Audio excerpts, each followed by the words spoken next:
Good day, and welcome to this program where we're talking about alternative dispute resolution and how this can help your organization. Okay, slide 3.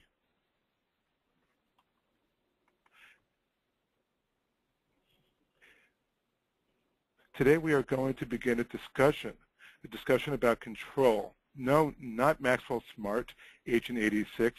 We're going to address another aspect of people management. Let's face it, I think that we all can agree that we feel as though we want to have control over our personal and our professional lives. And control is the power to direct people's behavior or the course of events. For companies, your success is so often defined by the bottom line, revenue, cost, sales, etc.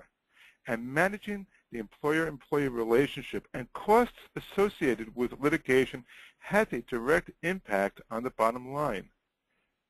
Next slide.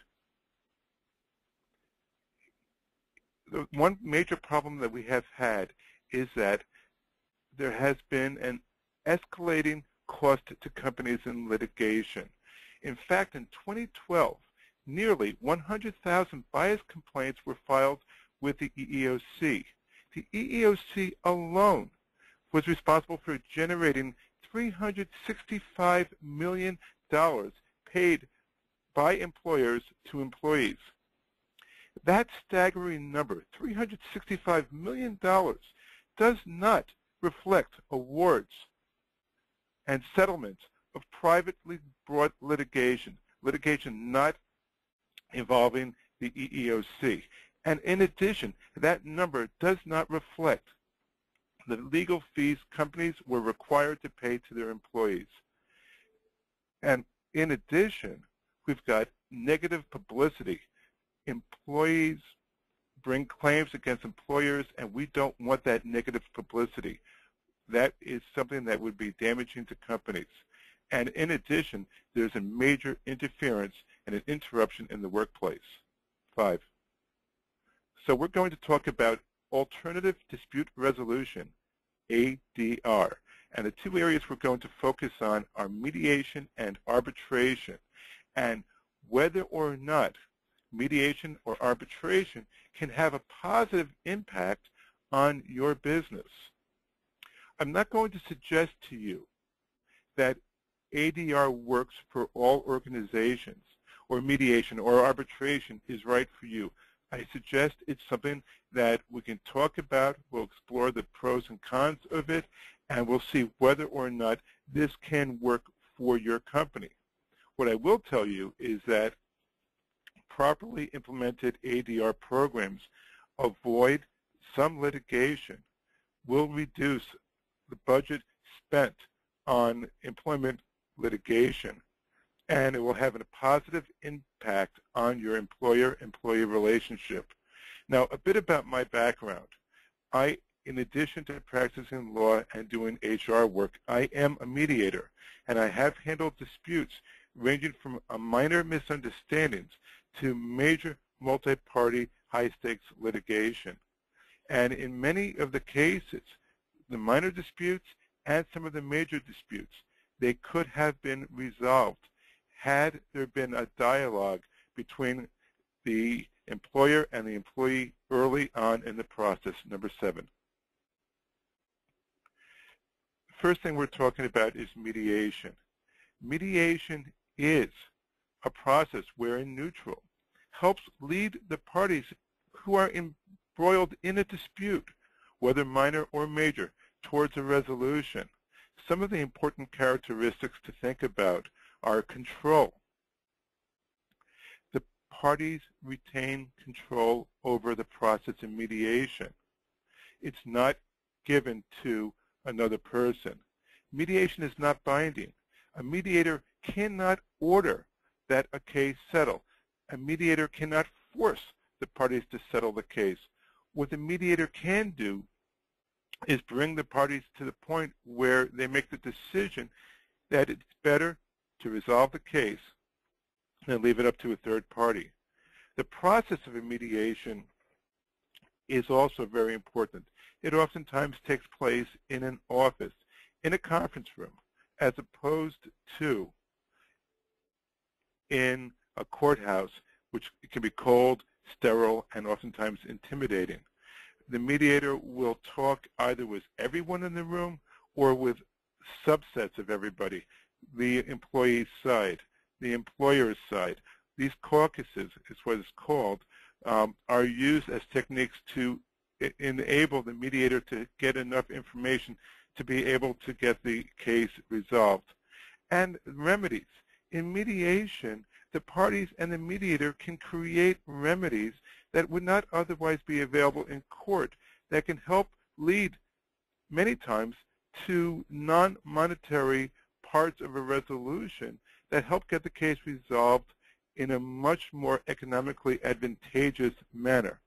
For example, in court, a judge or an arbitrator will have economic damages, the difference between what the employee should have received and what the employee has received, emotional damages, things along those lines. In a mediation, sometimes it's a great value to, for example, change a firing of an employee to a reorganization, so the employee has an easier road to hoe going forward in trying to get another job. The employee can say, there was reorganization, that's why I left my job, as opposed to I was fired, and then have to explain why the employee was fired. Another thing is outplacement services. At a mediation, that can be explored. And outplacement services are something that help employees get jobs that don't cost the employer very much money. And then also there's confidentiality. The settlement is confidential. The resolution is confidential. There is no broadcast to the media. There's no headlines, things along those lines that cause a lot of problems. Number 8, early mediation has other major advantages. First and foremost, a personality dispute between two employees that could have an innocent origin dealt with early on in a mediation can avoid this escalating into a major lawsuit that can cost several $100,000 or more to resolve and have a disruption to the workplace. I remember when I was a kid, my mother was helping out a neighbor who had been sick and did all kinds of really nice and generous things for the person. The neighbor said thank you to my mother, and my mother said, quote, "It's the least I can do," close quote. The neighbor thought that my mother was saying, in some substance, I would have done a lot more, but I just did the least I can get away with. And she would not talk to my mother for several years. And then another person was taken ill, and my mother, was very generous in helping that person.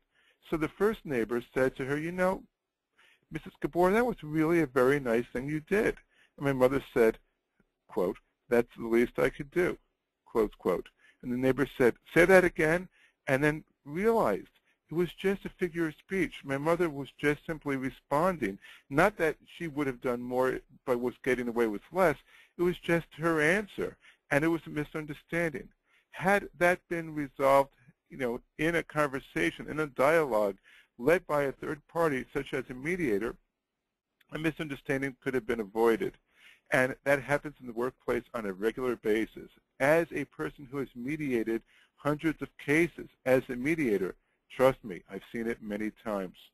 In addition, we could send a positive message to employees. We care about you as employees. We're willing to put together this program so that issues you have, concerns you have, can be addressed promptly in an appropriate confidential process. We control external elements.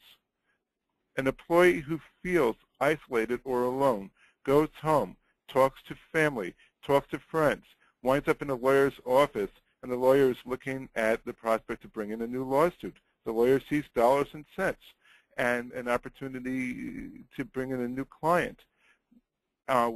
If you have an effective ADR program, you retain control over that employee's dispute and get that employee's dispute resolved early on without the intervention of a third party, a lawyer, and all that other harm and damage and cost and expense and disruption to the workplace that comes with it. Mediation at an early stage will control costs, and it will help contain disputes. And last but not least, we'll have knowledge. We will now be able to know what's going on in our workplace. It's in our best interest to have a clear understanding of what happens in our workplace. 9. Let's talk a bit about arbitration. Basically, an arbitration is similar to a trial, but it's held by an impartial arbitrator or a panel of arbitrators dependent upon your preference. And some of the characteristics, it's a streamlined process. There is a lot less discovery in arbitration. And it's private. It's not in the courthouse. It's not for the public to watch. It's in the private location, a private forum.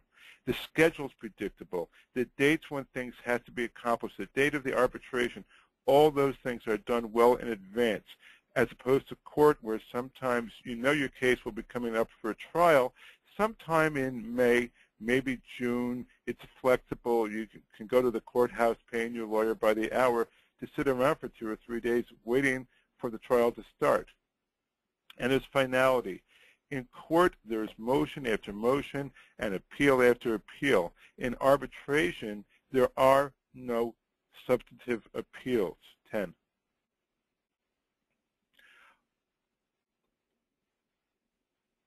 Most disputes between 2 or more parties can wind up in an arbitration. The parties can enter into agreements to arbitrate before a dispute arises or even after a dispute arises. So if you've got an employee who has brought a case and the case is sitting at the Equal Employment Opportunity Commission and you'd like to resolve this early on, you could suggest to the employee's lawyer that you'd be willing to arbitrate the case. So this is not only about arbitrating disputes that have not yet arisen. This is also about arbitrating disputes that have already arisen. 11. Much of what happens in federal court and under the federal law regarding arbitration is based on the Federal Arbitration Act. And what this act says is that if the parties agree to arbitrate, they must do so in lieu of going to court. And it also says that arbitration clauses will be construed using the same principles for contract law. And also, importantly, that the FAA, Federal Arbitration Act, preempts any state law that disfavors the arbitration process. 11. There are occasions where an issue of whether or not this case will proceed in arbitration or court is brought to the attention of the court. And typically what happens is the plaintiff, although they have an arbitration clause or an agreement, files a case in court. And the case appears in front of a judge, typically in federal court, and that judge will then receive a motion from the defendant to dismiss the case and compel arbitration of the case. The issues the judge will see at that point in time are whether the parties intended to be bound by an arbitration clause. And if so, whether the parties intended to arbitrate this particular dispute. Is this dispute something covered by the arbitration clause? And that's something we're going to talk about quite a bit in a few moments. 13. Arbitration clauses can be found in 4 different formats. The first is an employment contract. Second, a contract in general. Third, a collective bargaining agreement. And 4, an employee manual. An employment contract typically would be a contract for a senior executive or officer of an organization. Things that are covered in those kinds of contracts would be the duration of the contract, a 2-year, a 3-year, a 5-year contract, for example, how that employee is compensated, wages and benefits, stock options, and termination clauses. That supervisor, that executive can be terminated for cause. What is cause? A contract can just be a contract solely saying that the parties agree to arbitrate disputes. It might also contain language such as a non-compete agreement or a return of company property. But a contract that talks about arbitration does not also have to be an employment contract. Arbitration clauses can be found in collective bargaining agreements and also in the employee manual. Now we're going to talk quite a bit about the employee manual in a few moments. 14. It's important to keep in mind certain basic elements of a contract. Contracts for arbitration should be written. They should clearly spell out that there's an intent for both parties to be bound by this agreement, that both parties have consideration. Consideration is giving up something or giving something in exchange for the other side giving up something or giving something. Continued employment is consideration. And the agreement really needs to be clear on its face. 15. Let's talk briefly about employment at will. That's one of the things that's near and dear to my colleagues, friends, and clients who are in HR or employment attorneys inside corporations. Employment at will basically means that an employer can hire, fire, promote, demote, change terms and conditions of an employee's employment without having a reason to do so unless the employer violates an employee's rights. And once again, arbitration clauses do not change the employment at will status. 16.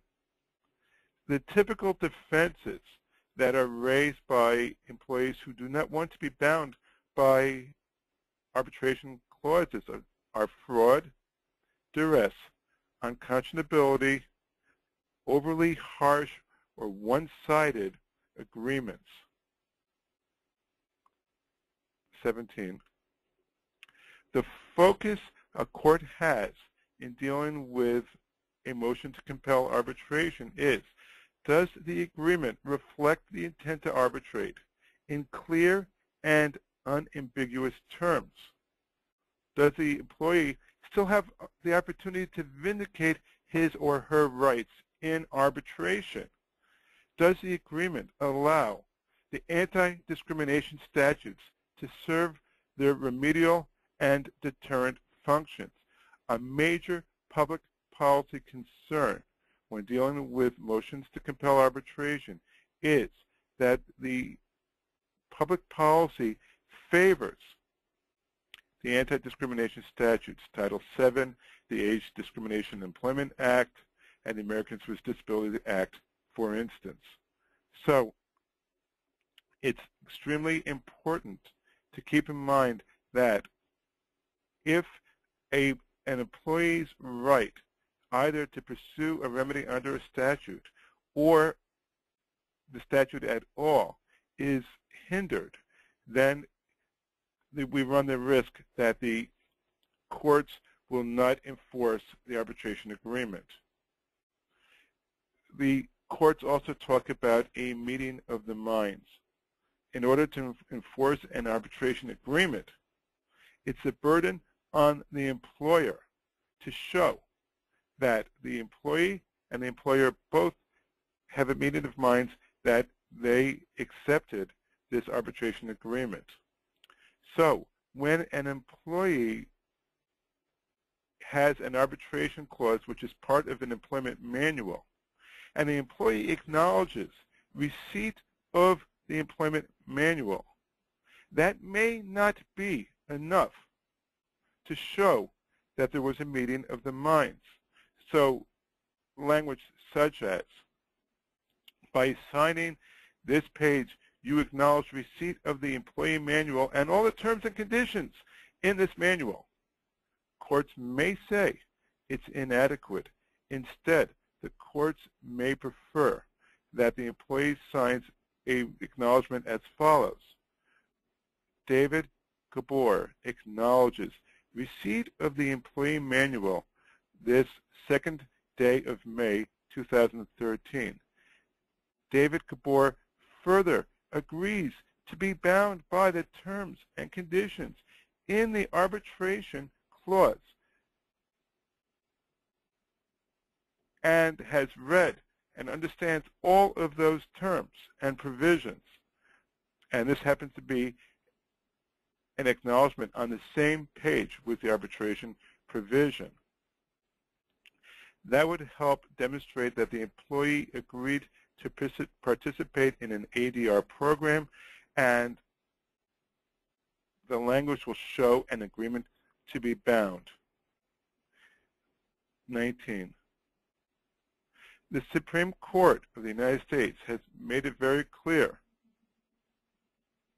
that if the terms and conditions, terms and provisions, of an arbitration agreement serve as a prospective waiver of a party's right to pursue a statutory remedy, the courts will have, quote, little hesitation in condemning the agreement as against public policy, close quote. What the courts have said is arbitration agreements that substantially curtail or limit the ability to pursue the remedies under the employment discrimination statutes will not be enforced. And that might go not just to saying you can't bring a case under the ADA or something like that, but it could also be if you say that you must file for arbitration within 10 days or 20 days or even 30 days of when an issue arises. 20. Did the parties intend to enter into a contractually valid arbitration agreement? The next concern is whether or not the dispute falls within the scope of the arbitration agreement. An employee must be able to effectively vindicate statutory causes of action in the arbitral forum. So what winds up happening is it's not enough just to have an agreement that says employment disputes go to arbitration. It is also important to say disputes arising under Title VII, sexual harassment, age discrimination, the Americans with Disabilities Act, the Fair Labor Standards Act, and so on and so forth, all are resolved in arbitration. Keep in mind, any ambiguities existing in an arbitration clause will be construed against the employer. 99% of the time, the employer drafted the language. And if it's not clear, the employer will be held responsible for that language. 21. Here are a couple of drafting tips. Before you put together any kind of arbitration agreement, start by selecting the arbitral forum, the place where the arbitration will be held, whether you're going to be working with private arbitrators or the AAA, NAM, JAM, which are three major national organizations that handle arbitration and mediation.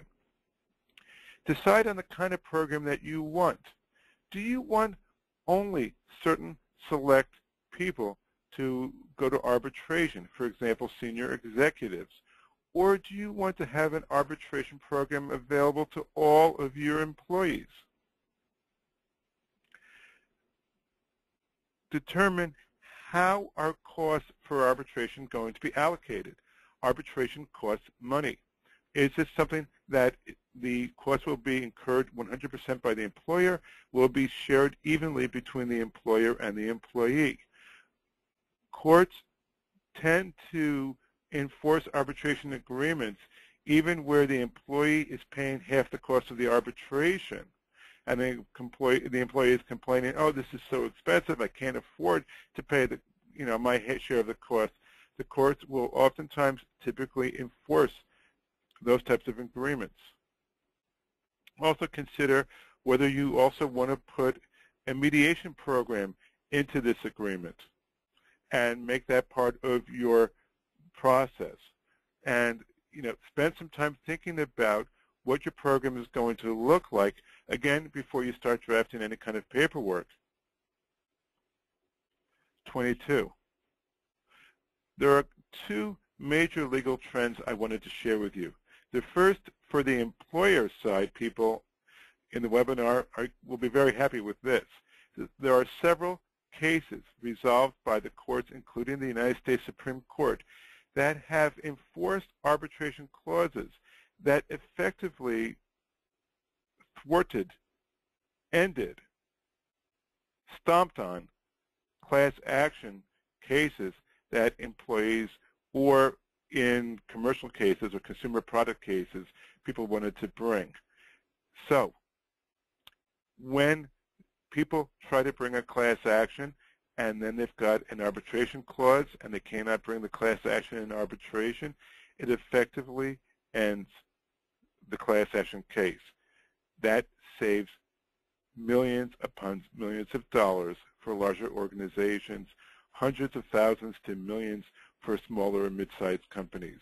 It brings those cases to an end, because what happens is, especially in smaller disputes that might only be worth $5 or $10 or $15 or $20,000 or even $100,000 to employees, they may choose not to go to arbitration because of the costs associated with arbitration, and they can only bring the case independently. So that is a major advantage to employers. The second trend is where there is ambiguity in the language and it's not clear that the employee intended to arbitrate, or it's not clear that the type of dispute that the employee wants to bring is subject to the arbitration clause, the courts are letting those cases proceed in court and are not enforcing arbitration agreements. In fact, a major national law firm brought in motion to compel arbitration of a dispute with an employee and lost because that major law firm's language was not clear on its face. 23. So it's so important, again, that the language is unambiguous. And this is something where it's a good idea to look at any existing arbitration agreements your organization is using to see whether it's very clear that there's a meeting of the minds and that all the type of disputes you envision going to arbitration can be resolved in arbitration. Also, think about the apportionment of costs. Perhaps somebody out there who's in this webinar has an arbitration clause that says that the employee must pay all the costs of arbitration. That may not be enforced, but if it's a 50-50 split, you have a better chance of it being enforced. And be familiar with the arbitral programs that are identified in your agreements. And keep in mind that some of the programs may work better for you than others. And it may not be a bad idea to spend some time looking into all the different arbitration programs. Now, let's go back to the matter of mediation again for a couple of minutes. One of the most important things I have found with information shared with me by organizations using mediation programs is it has a tremendous positive impact on morale. It's a great thing to be able to roll out a program and tell your employees that you've created this program because you are sensitive to their needs, to their concerns, and you are doing what you can to create the kind of culture that we all can be proud of. This eliminates some litigation. This saves costs. This eliminates some aspects of turnover, having negative employees or cancers in the workplace, and the benefits outweigh the costs for many of these organizations. And the idea of openly discussing the program rolling this out, having this kind of self-promotion for the organization has a profound positive impact. Now, based upon discussions with clients over the years, I wanted to share some of the pros and the cons from the point of view of companies. The pros include early resolution, which we talked about earlier, and the benefit of solving problems while they are small before they become major. It helps to, in the long run, to keep good employees, because by resolving problems early on, there sometimes will be so much water under the bridge that the employee's got to go. But now by solving it early on, the employee is able to stay. The impact that a negative employee has on other employees can drive other employees out of your organization. By having early resolution, those employees are more likely to stay. Now, when you become aware of a problem employee, an employee who's a renegade manager, for example, who's abusive, you may want to either discipline or even terminate that person's employment. You save on legal fees. You avoid some major litigation, and as it's been the mantra for this program, you've got control. Some of the cons that have been shared with me over time about mediation programs is the concern that having a mediation program will make people view the organization as soft, almost like there's a kick-me sign on your back. The cost of the program, the concern that it will create a floodgate of mediation and activity. It's going to be a time-consuming event for the company. And there's not always even quality of mediators. Some are better than others. 26.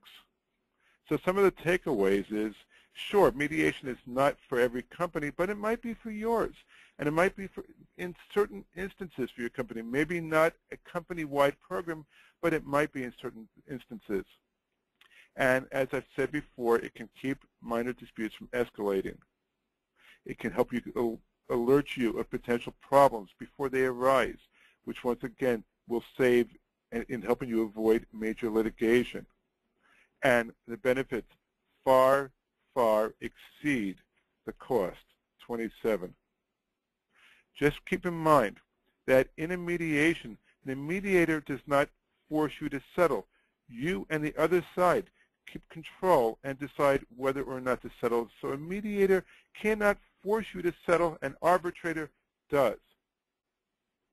And also that there are creative ways to resolve mediations that are not available in court. A healthy dialogue at an early stage resolves disputes. 28. As with mediation, arbitration is not necessarily something that works in every case for every organization. And the clients have shared the pros in arbitration and the cons. The pros include less extensive discovery, swifter resolution of disputes. Now this is very important. Oftentimes a claim or a litigation occurs where the employee is still with the company and suing the company. Boy, oh boy, is that awkward. Imagine going to work and the guy in the next office or cubicle has a lawsuit against the company and you've got to work with him. I'm sure he's happy to be at work every day and he's a happy camper, very positive. Not really. It would be awkward. It would be extremely difficult to work alongside somebody with a lawsuit against the company. In arbitration, you can get a result much faster, maybe 1/10 of the time. The predictability of scheduling, the saving on litigation costs, less motions, less appeals, less discovery, shorter trials, all benefit arbitration.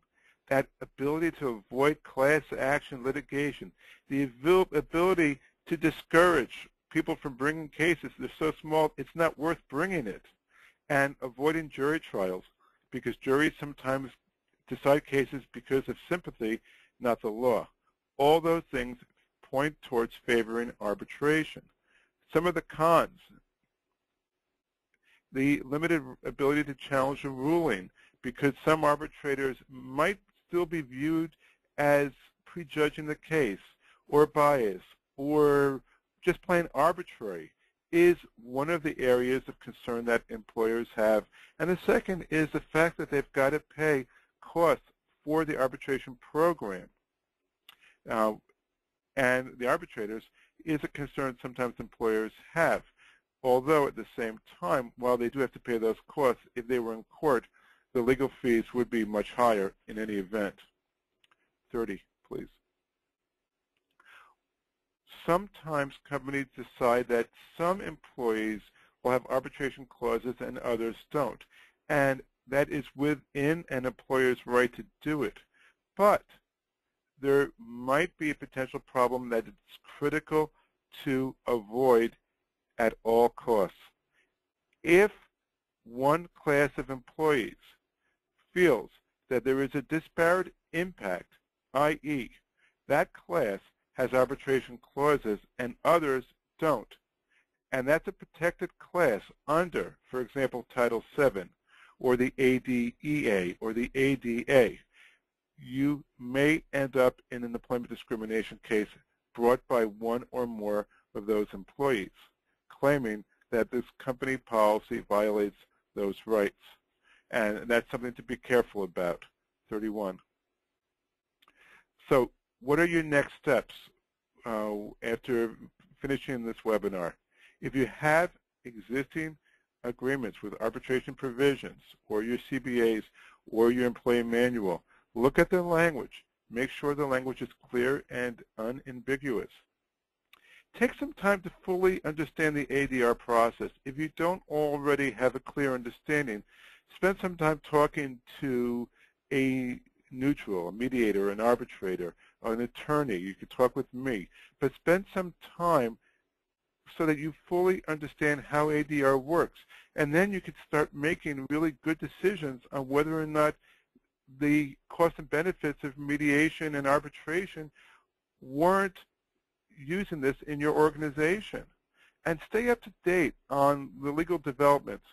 It's still a pretty fluid area, and it's important in this area just to keep up to date, keep current. And I thank you so much for taking the time to participate in the webinar today. You know, I told you from the outset we're talking about control. And a theme that we've used in this program and many of my other webinars, which you can find on the firm's website, talk about ways for employers to control and manage the employer-employee relationship to maximize productivity and minimize risk and exposure. ADR is yet another example of things you can do. And you can save time, the disruption of litigation, and money. So feel free in the future to reach out if you want to talk about any legal issues or HR concerns with me. And thank you again for participating in the program today. Have a wonderful day.